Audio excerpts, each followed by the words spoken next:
Now reporting, David Muir. Good evening again, everyone. In just a few moments from now, President Biden will be delivering his farewell address to the nation from the Oval Office. The president in the final days of his administration, reflecting on a political career spanning 5 decades. In a letter to the American people today, he says, serving the nation has been, quote, the privilege of my life.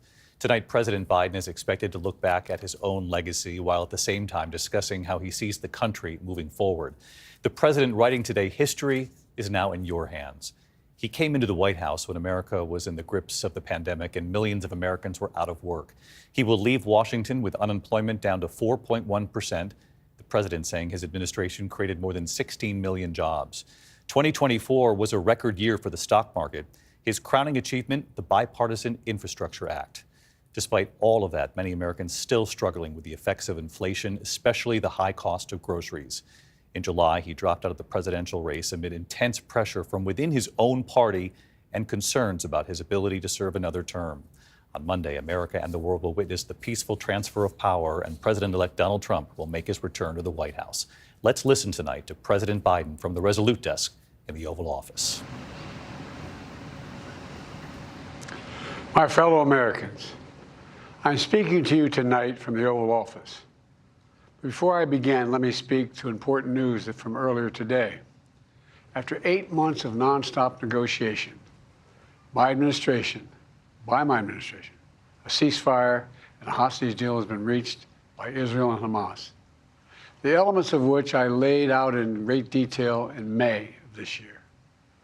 This plan was developed and negotiated by my team and will be largely implemented by the incoming administration. That's why I told my team to keep the incoming administration fully informed, because that's how it should be, working together as Americans. This will be my final address to you from the American people from the Oval Office, from this desk as president.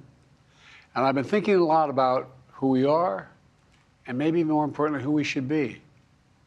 Long ago in New York Harbor, an iron worker installed beam after beam, day after day. He was joined by steel workers, stonemasons, engineers. They built not just a single structure, but a beacon of freedom. The very idea of America was so big, we felt the entire world needed to see. The Statue of Liberty, a gift from France after our Civil War. Like the very idea of America, it was built not by one person, but by many people, from every background and from around the world. Like America, the Statue of Liberty is not standing still. Her foot literally steps forward atop a broken chain of human bondage. She's on the march, and she literally moves.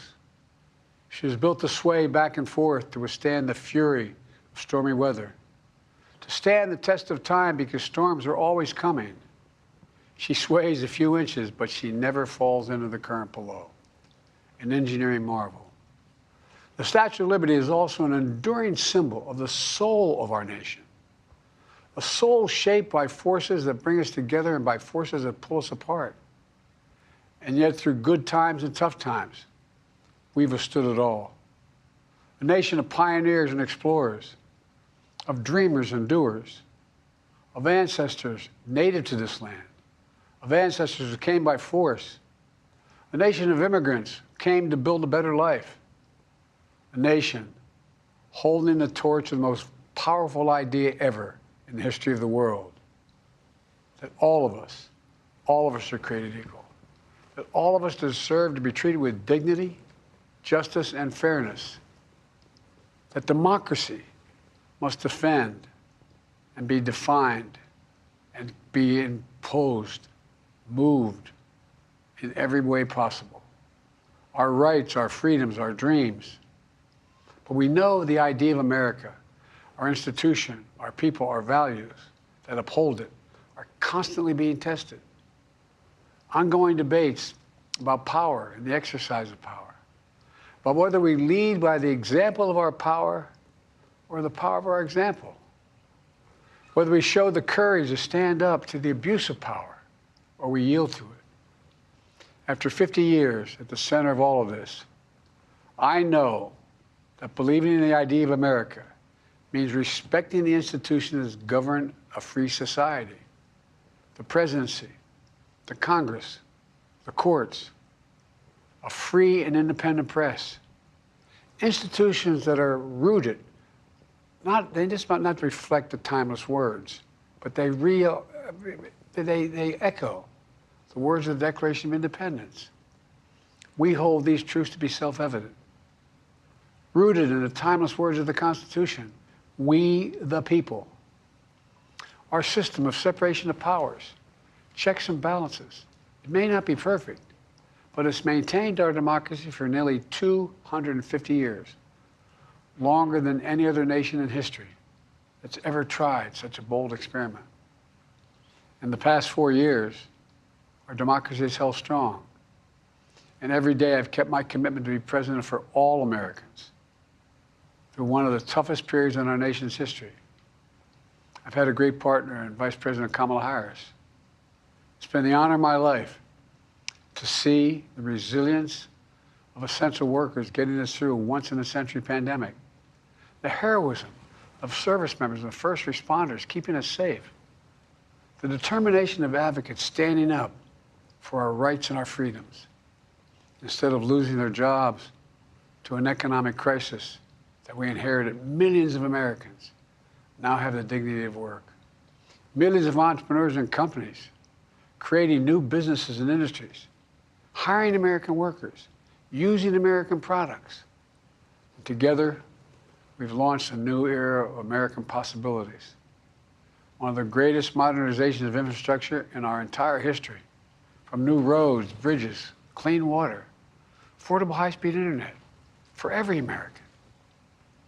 We invented the semiconductor, smaller than the tip of my little finger, and now is bringing those chip factories and those jobs back to America where they belong, creating thousands of jobs.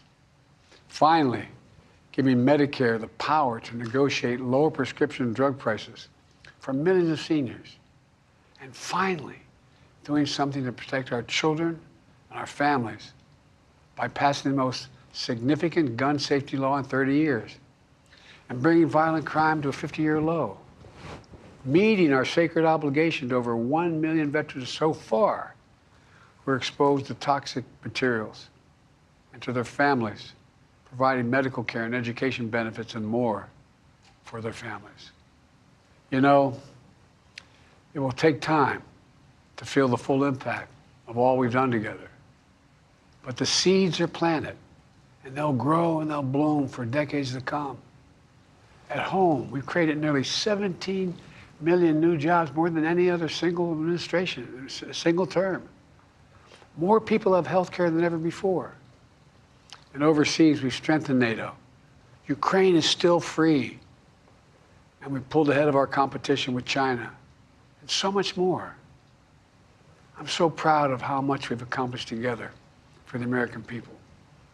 And I wish the incoming administration success, because I want America to succeed. That's why I've held my duty to ensure a peaceful and orderly transition of power, to ensure we lead by the power of our example. I have no doubt that America is in a position to continue to succeed. That's why my farewell address tonight, I want to warn the country of some things that give me great concern. This is a dangerous and that's a dangerous concentration of power in the hands of a very few ultra-wealthy people. And the dangerous consequences if their abuse of power is left unchecked. Today, an oligarchy is taking shape in America of extreme wealth, power, and influence that literally threatens our entire democracy, our basic rights and freedoms, and a fair shot for everyone to get ahead. We see the consequences all across America, and we've seen it before. More than a century ago, but the American people stood up to the robber barons back then and busted the trusts. They didn't punish the wealthy, just made the wealthy play by the rules everybody else had to. Workers want rights to earn their fair share. You know, they were dealt into the deal, and it helped put us on a path to building the largest middle class, the most prosperous century any nation in the world has ever seen. We've got to do that again. The last 4 years, that is exactly what we've done. People should be able to make as much as they can, but play by the same rules, pay their fair share of taxes. So much is at stake. Right now, the existential threat of climate change has never been clearer. Just look across the country, from California to North Carolina. That's why I signed the most significant climate and clean energy law ever in the history of the world, and the rest of the world is trying to model it now. It's working, creating jobs and industries of the future. Now, we've proven we don't have to choose between protecting the environment and growing the economy. We're doing both. The powerful forces want to wield their unchecked influence to eliminate the steps we've taken to tackle the climate crisis, to serve their own interest for power and profit. We must not be bullied into sacrificing the future of our children and our grandchildren. We must keep pushing forward and push faster. There's no time to waste.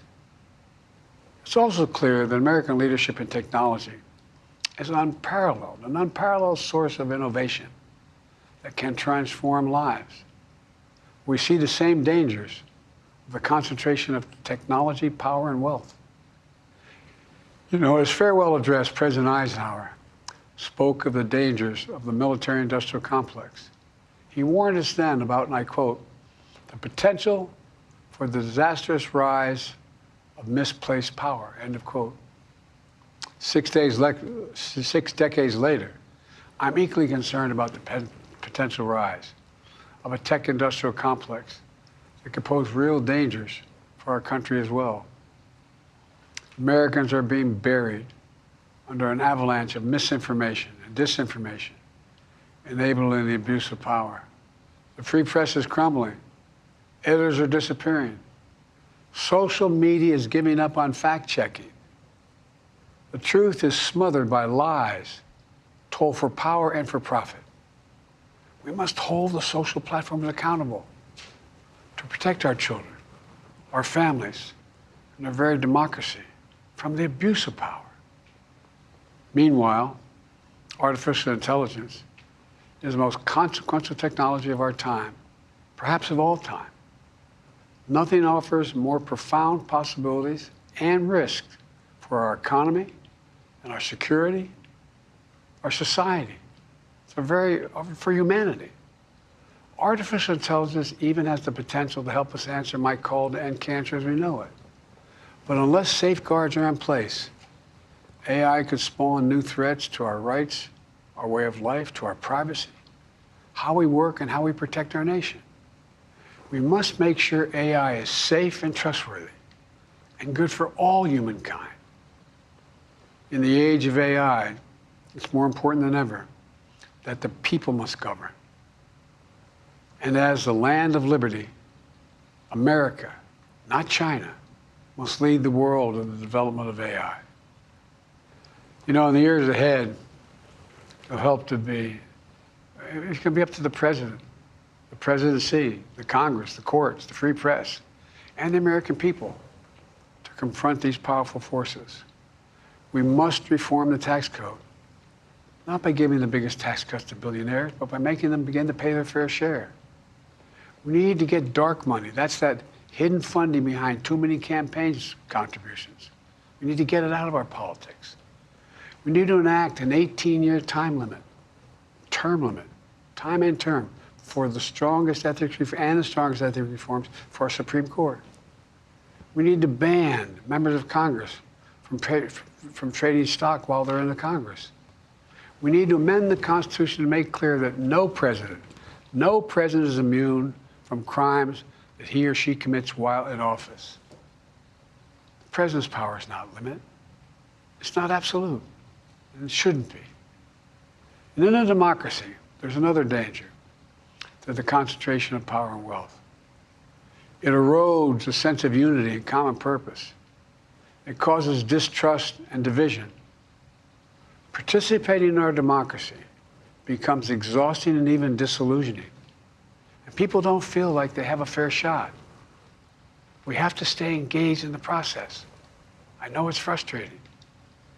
A fair shot is what makes America America. Everyone's entitled to a fair shot, not a guarantee, but just a fair shot, an even playing field, going as far as your hard work and talent can take you. We can never lose that essential truth, remain who we are. I've always believed, and I've told other world leaders, America can be defined by one word: possibilities. Only in America do we believe anything is possible. Like a kid with a stutter from modest beginnings in Scranton, Pennsylvania, and Claremont, Delaware, sitting behind this desk in the Oval Office as President of the United States. That's the magic of America. It's all around us. Upstairs in the residence of the White House, I've walked by a painting of the Statue of Liberty I don't know how many times. In the painting, there are several workers climbing on the outstretched arm of the statue that holds the torch. It reminds me every day I pass it of the story and soul of our nation and the power of the American people. There's a story of a veteran. This is a veteran, the son of an immigrant, whose job was to climb that torch and polish the amber panes so rays of light could reach out as far as possible. He was known as the keeper of the flame. He once said of the Statue of Liberty, quote, "speaks a silent universal language, one of hope that anyone who seeks and speaks freedom can understand." Yes, we sway back and forth to withstand the fury of the storm, to stand the test of time. A constant struggle, a short distance between peril and possibility. But what I believe is the America of our dreams is always closer than we think. It's up to us to make our dreams come true. Let me close by stating my gratitude to so many people, to the members of my administration, as well as public service and first responders across the country and around the world. Thank you for stepping up to serve. To our service members and your families, it's been the highest honor of my life to lead you as Commander-in-Chief. And of course, to Kamala and our incredible partner, the historic Vice President. She and Doug have become like family. And to me, family's everything. My deepest appreciation to our amazing First Lady who's with me in the Oval today, for our entire family. You're the love of my life and the lives of my love. My eternal thanks to you, the American people. After 50 years of public service, I give you my word. I still believe in the idea for which this nation stands. A nation where the strengths of our institutions and the character of our people matter and must endure. Now it's your turn to stand guard. May you all be the keeper of the flame. May you keep the faith. I love America. You love it too. God bless you all. And may God protect our troops. Thank you for this great honor. President Biden at the Resolute desk in the Oval Office, his farewell address to the nation, saying it's your turn to stand guard. He talked about democracy, that it must be defended, the soul of our nation he spoke of. He said, in the past 4 years, I'm proud to have been president for all of the people. He did warn about issues on the horizon, artificial intelligence. He talked at length about the concentration of technology, power, and wealth, saying technology will help the U.S. lead globally, but that we must be careful about the concentration of power and wealth that comes with it.